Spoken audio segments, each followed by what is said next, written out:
Oi, gente, tudo bem com vocês? No primeiro e no último vídeo que eu fiz do IGTV, eu falei resumidamente sobre a casa inteligente do Gustavo Cerbasi, lembra?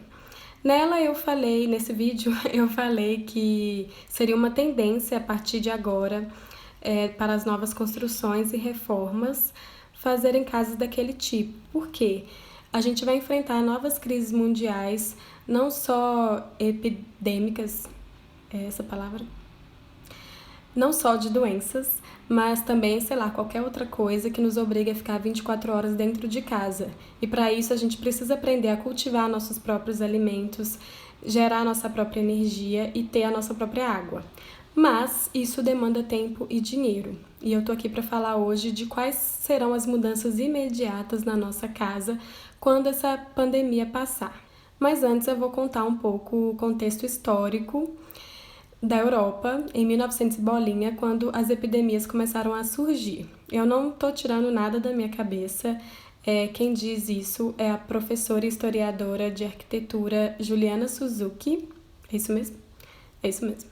Juliana Suzuki. E ela conta que nessa época os europeus não tinham o hábito de limpar as casas e nem higiene pessoal. E o pessoal achava que as doenças pegavam no ar. Mas aí, com o avanço da ciência, as pessoas descobriram a bactéria e o vírus e os países precisaram decretar leis para que as pessoas construíssem o hábito de limpar as casas e ter a higiene pessoal. E aí surgiu esse hábito, as pessoas começaram a limpar as ruas, as casas, e com isso muitas mudanças nas casas que a gente vê hoje surgiram nessa época, como por exemplo os azulejos dos hospitais a gente trouxe para dentro de casa, no banheiro, que é o local maior de contaminação, e para as cozinhas.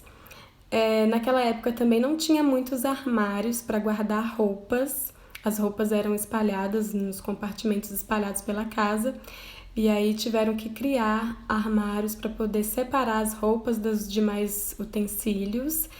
E o arquiteto Le Corbusier também inovou no design dos armários para que eles tivessem mais espaço para poder guardar mais coisas.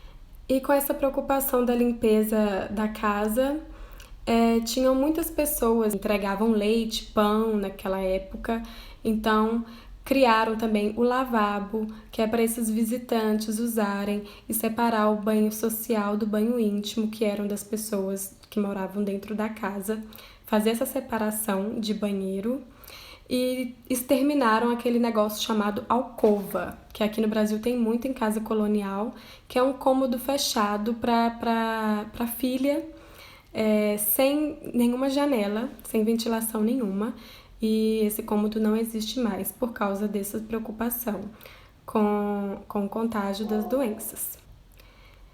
E agora, o que vai mudar depois dessa pandemia, assim, de imediato, sem gastar muito dinheiro? Quais serão as mudanças que a gente vai empregar na nossa casa a partir de agora? A primeira delas é o hall de entrada, que nada mais é do que a entrada da casa. Muitas pessoas já têm o hábito de chegar em casa e tirar os sapatos, mas ainda não é a maioria no Brasil, e eu acho que a partir de agora isso vai ser muito comum. Então, o hall de entrada da casa vai ter o banco para você sentar e tirar o seu sapato, vai ter compartimento para você guardar o seu sapato. Lá fora, nos países mais frios, já tem esse hall com um armário onde as pessoas guardam os casacos quando chegam em casa. E acredito que aqui no Brasil isso vai ser comum também, porque em época de pandemia, principalmente, a gente tem que ter uma roupa para poder sair de casa e deixar ela na entrada quando voltar. E justamente por isso é possível também que tenham lavatórios na entrada de casa para poder fazer a higienização tanto das roupas, do sapato, das mãos, enfim. E em casas acho que vai ser mais comum da gente ver isso no formato de bicas, por exemplo. E quando não puder ter nenhum nem outro, acho que os lavabos eles vão passar a serem mais perto da entrada da casa para a pessoa já fazer essa higienização e trocar de roupa. Bom, é isso. O vídeo é breve, se vocês gostaram, deixem seus comentários aqui. Compartilhem com as pessoas que vão construir ou vão reformar a casa para pensarem nisso já. E compartilhe também com as pessoas que você vai achar essas informações interessantes. Eu quero trazer aqui um bate-papo sobre decoração, mas que não seja tão só sobre dicas de decoração, mas que faça a gente refletir um pouco nos nossos hábitos.